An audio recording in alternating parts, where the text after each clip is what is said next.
उद्या आम्ही एखादं तांडव नृत्य करून एखादं काही वाईटही झालं, पण मेळघाटल्याच्या लोकांपेक्षा जे वाईट झालं त्याच्यापेक्षा काही जास्त वाईट होणार नाही.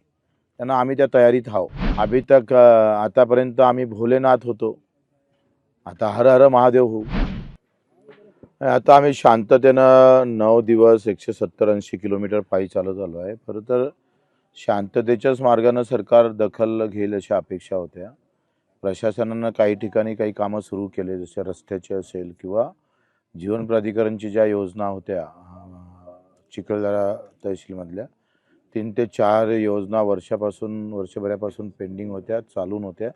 त्या चालू केल्या आणि त्यांनी सांगितलं की 20 तारखेपर्यंत आम्ही नळाद्वारे पाणी चिखलदऱ्याला जिथं पाणी कधीच पोहोचलं नव्हतं तिथपर्यंत पोहोचू. पण त्या व्यतिरिक्त शासन स्तरावरच्या ज्या काही अडचणी आहेत त्या संदर्भातला खरं आंदोलनाची सुरुवात उद्यापासून होणार आहे. आम्ही शांततेच्या मार्गानं हे सगळं करत असताना अपेक्षा होती का या 8-10 दिवसातच काही निर्णय होईल. मला वाटतं सरकार शांततेनं ऐकल एवढं शहाणं नाही आहे आणि आम्ही एवढे गधे नाही आहे का आंदोलन काही सरकार दखल न घेता आम्ही संपवणार. एकतर तळपत्या उन्हात आम्ही हा प्रवास केलेला आहे आणि उद्याचा हा लढा आमचा भगतसिंग मार्गाने राहील. हातात त्रिशूल घेऊन आम्ही तहसीलमध्ये घुसून तांडव नृत्य करू, त्या ताकदीनंच लढू.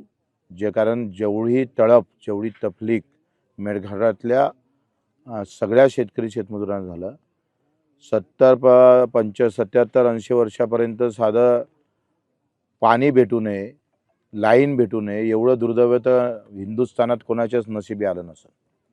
त्यानं उद्या आम्ही एखादं तांडव नृत्य करून एखादं काही वाईटही झालं, पण मेळघाटल्याच्या लोकांपेक्षा जे वाईट झालं त्याच्यापेक्षा काही जास्त वाईट होणार नाही. त्यांना आम्ही त्या तयारीत आहोत. ज्या ताकदीनं लढायचं त्या ताकदीनं आम्ही लढू. जशा पद्धतीनं म्हणजे अतिशय टोकानं लढू.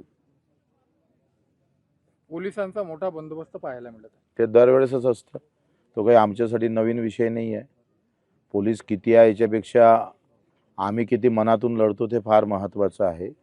नागपूरचा लढा आम्ही ज्या पद्धतीनं यशस्वी केला होता आणि आज कर्जमाफी सरकारला करावं लागली, त्याच ताकदीनं उद्याचा पण लढा त्याच धर्तीवर होईल. अटीतटीचा सामना होईल उद्या. हा काही मॅच नाही आहे. सामन्यासाठी काही आम्ही इथं आम्हाला काही मारपीटसाठी आलो नाही. पण सरकार जर शांततेच्या मार्गानं ऐकतच नसेल तर फिर अभी तक आतापर्यंत आम्ही भोलेनाथ होतो, आता हर हर महादेव होऊ. महाराष्ट्रातील सर्व बातम्यांचे विश्वासार्ह व्यासपीठ